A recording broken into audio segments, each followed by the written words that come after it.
She demanded, "If you don't buy me this $5,000 bag, you can't come to my birthday dinner." "I don't date broke men," I replied. "Have fun without me." Then I used that $5,000 to upgrade my flight to first class for a solo vacation when she saw my story drinking champagne while she was stuck paying her own tab. Alright, so this literally just wrapped up yesterday. Figured I'd share because this community would appreciate the pettiness level achieved.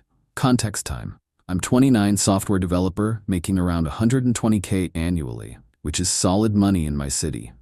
Been seeing this girl Melissa, 26, for about 4 months now.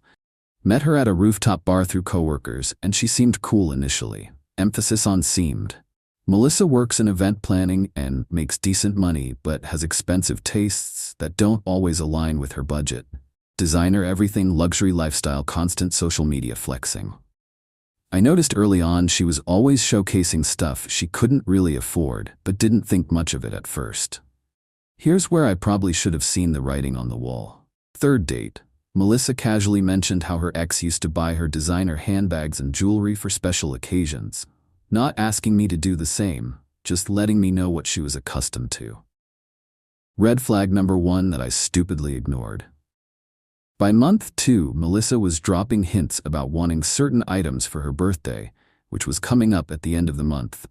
Started sending me links to jewelry websites and handbag collections with captions like, "So pretty," and heart eye emojis. I'm not stupid, I knew what she was doing. The expectations escalated quickly after that. Comments about how men who really care about their girlfriends make sure they feel special on important days. How she'd never had a boyfriend who wasn't generous with gifts. How her friends always got amazing presents from their partners. I made my position clear early.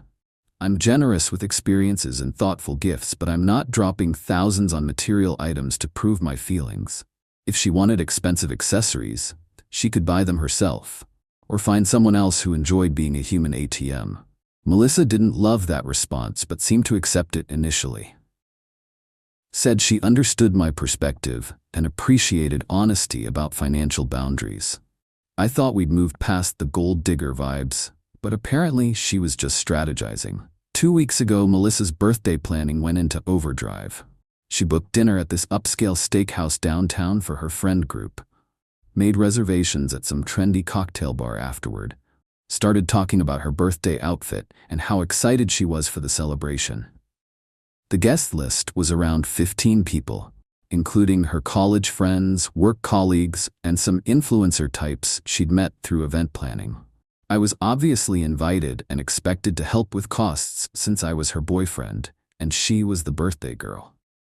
Last weekend, we were shopping together when Melissa dragged me into a luxury department store. Said she wanted to look at handbags, even though she wasn't planning to buy anything. Just window shopping, she claimed, while steering us toward the designer section. That's where she saw it. This ridiculous Chanel bag that probably cost more than some people's cars. Melissa literally stopped walking and stared at this thing like it was the Holy Grail. Started taking photos from every angle and reading the product description aloud. "This is perfect," she said, picking up the bag and posing with it. "This would go with everything in my wardrobe. And it's a classic investment piece that holds its value." I looked at the price tag. $5,000 for a handbag. Not $500 or $1,500, but 5 full thousands for something to carry lip gloss and car keys. I started laughing because I thought she was joking. "You're not serious about that price, right?" Melissa wasn't laughing. "It's Chanel. This is actually reasonable for their quality and craftsmanship. Some of their bags cost twice this much." I told her if she wanted to spend $5,000 on a purse, that was her choice, but I wasn't participating in that level of financial insanity. We had different ideas about money, and that was fine, but she shouldn't expect me to fund her luxury fantasies. That's when Melissa started her manipulation routine. Talked about how her birthday was coming up, and she'd been working really hard lately. How she deserved something special, and had never asked me for anything major before. How couples support each other's happiness. I reminded her that 4 months wasn't long enough to be making $5,000 gift demands. That I'd already planned to get her something thoughtful for her birthday, but it wouldn't be designer accessories. She could appreciate whatever I chose, or find someone else to exploit. Melissa got quiet after that, said she needed to think about things and would talk to me later. I figured she was processing the reality check about my spending limits. Should have known she was planning something more manipulative. Thursday night, Melissa called with her ultimatum. She'd been thinking about our relationship and realized we had fundamental compatibility issues around generosity and showing appreciation. That she needed a partner who understood how to make her feel valued. If you don't buy me this bag, you can't come to my birthday dinner. I don't date broke men. I sat there for a second, processing what I'd just heard. This woman was holding her own birthday party hostage unless I dropped $5,000 on a handbag. The audacity was actually impressive in its boldness. Have fun without me. 3 words that apparently she wasn't expecting because she immediately started backtracking. Said she didn't mean it exactly like that, and we could discuss other options. Maybe I could put the bag on a payment plan or borrow money from family. I cut her off before she could dig herself deeper into gold digger territory. Told her she'd made herself very clear about what kind of relationship she wanted. Someone who paid $5,000 for birthday gifts wasn't someone I was interested in being. Wait, you're serious? You're going to let our relationship end over money? You already ended it when you made financial demands instead of appreciating the person I actually am. Melissa tried a different approach.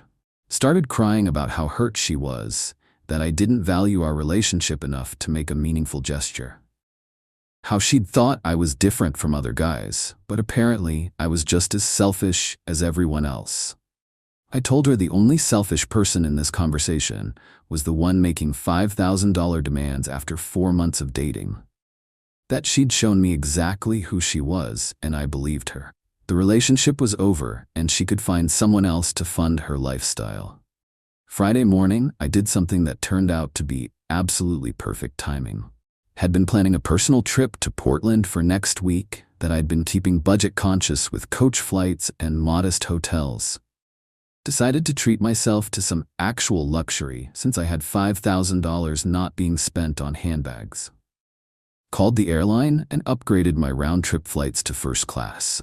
Extended the trip by 2 extra days and booked a suite at a 5-star hotel downtown. Made dinner reservations at upscale restaurants I could actually get into. Planned spa treatments and wine tastings and all the bougie experiences I never usually splurge on.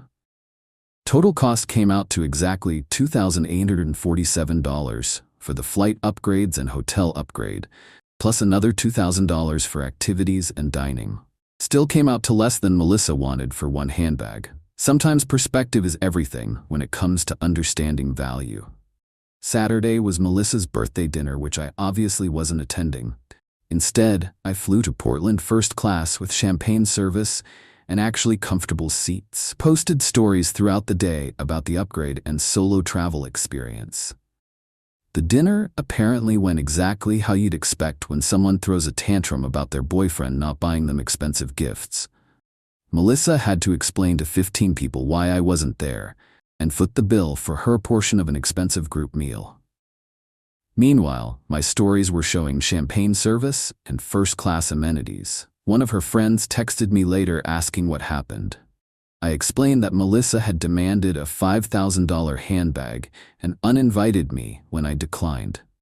The friend said that was insane and she wouldn't have paid that either. Apparently, several people at the dinner had similar reactions. Sunday, I was posting stories from my hotel suite and the amazing restaurant I'd gotten last-minute reservations at, really emphasizing how much I was enjoying the solo vacation and peaceful atmosphere without any drama or financial demands. Melissa started watching every single story within minutes of posting. Then she began texting asking if we could talk when I got back. Said she'd been thinking about our conversation and maybe overreacted about the bag situation. Too little too late, obviously. Monday, I posted champagne on the hotel rooftop with panoramic city views. Tuesday was wine tasting in the Columbia River Gorge with first-class ground transportation. Wednesday was spa treatments and fine dining. All experiences that actually created memories instead of just flexing material possessions. The best part was knowing Melissa was watching every update while probably regretting her ultimatum strategy. She'd chosen a handbag over a relationship and gotten neither while watching me live my best life without her drama. Thursday, she called crying. Apparently her birthday weekend had been a disaster. Several friends had questioned why she'd make such expensive demands for only 4 months of dating. The group dinner turned awkward when she couldn't adequately explain my absence. "I made a mistake," she sobbed. "I was stressed about money and took it out on you. Can we please talk about working through this?" I was literally sitting in first class on my return flight sipping champagne when she called. The irony was too perfect not to appreciate fully before responding. "There's nothing to work through, Melissa. You showed me who you are when you made financial demands and threatened our relationship. I'm not interested in dating someone who sees me as a wallet with legs." She begged for another chance. Promised she'd never ask for expensive gifts again and would be grateful for whatever I chose to give her. Said she'd learned her lesson about making ultimatums and valued our connection more than material things. "If you valued our connection, you wouldn't have threatened to end it over a handbag. You made your priorities very clear, and I responded accordingly." Melissa tried guilt-tripping next, said I was being heartless by ending things over one mistake. That everyone deserves second chances when they realize they've acted badly. That holding grudges wasn't healthy for either of us. "You're right, everyone deserves second chances. You'll get yours with the next guy who's willing to buy you designer accessories. Just won't be me." The conversation ended with her promising to change and begging me not to give up on what we'd built together. I reminded her that what we'd built was 4 months of her testing my financial boundaries until she finally overplayed her hand.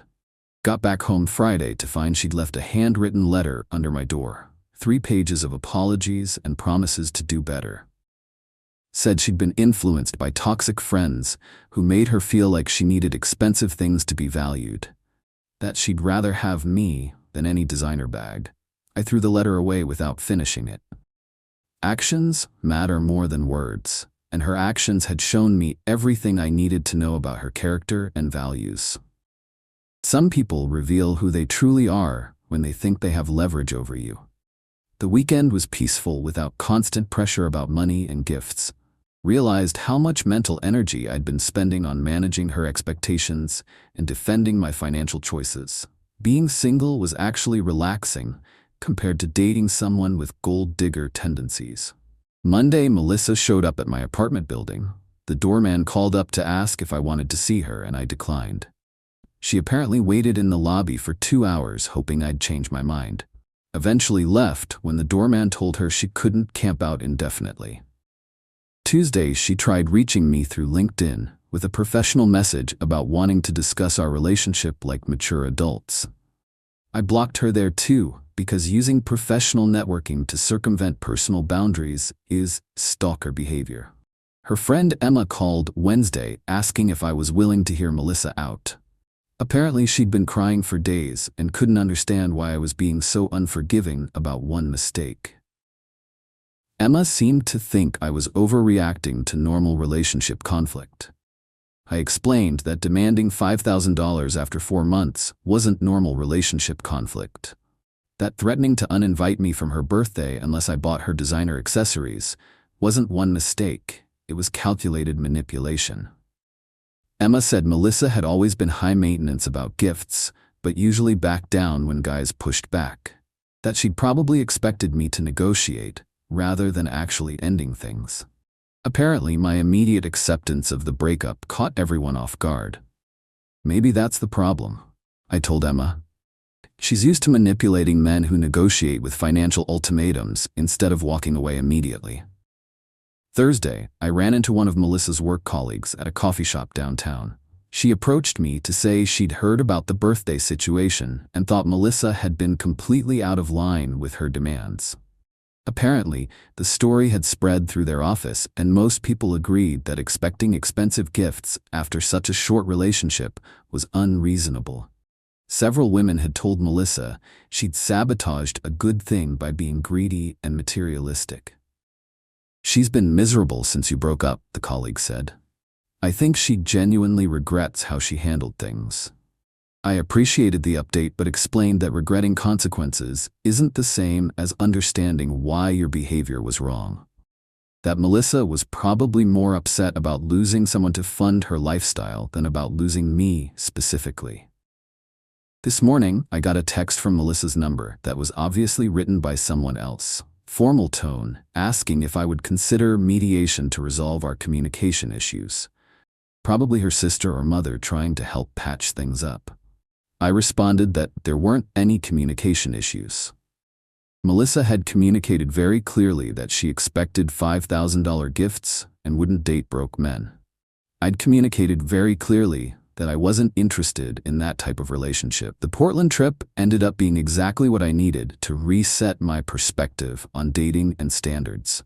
Sometimes you need luxury experiences to remind yourself what actual value looks like versus empty materialism.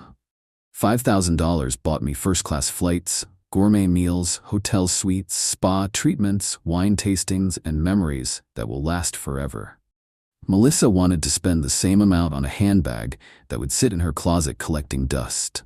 The whole experience taught me to trust my instincts about people's motivations and character. When someone shows you they're willing to manipulate you financially, believe them immediately.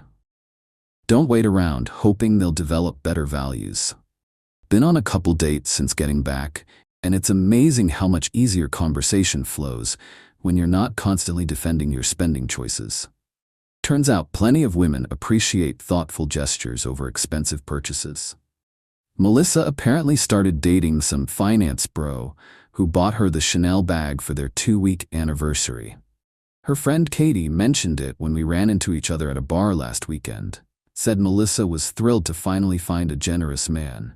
Good for her, honestly. She found someone willing to buy her affection, and he found someone whose love can be purchased. They deserve each other, and I dodged a bullet by not becoming her personal ATM. The Portland trip photos are still getting likes and comments from friends who said it looked like an amazing solo adventure. Several people mentioned wanting to plan their own luxury getaways after seeing how much I enjoyed the experience. Funny how $5,000 can either buy you a handbag that impresses other materialistic people or a week of actual experiences that create lasting happiness. Melissa chose poorly and learned that ultimatums don't work on men who respect themselves.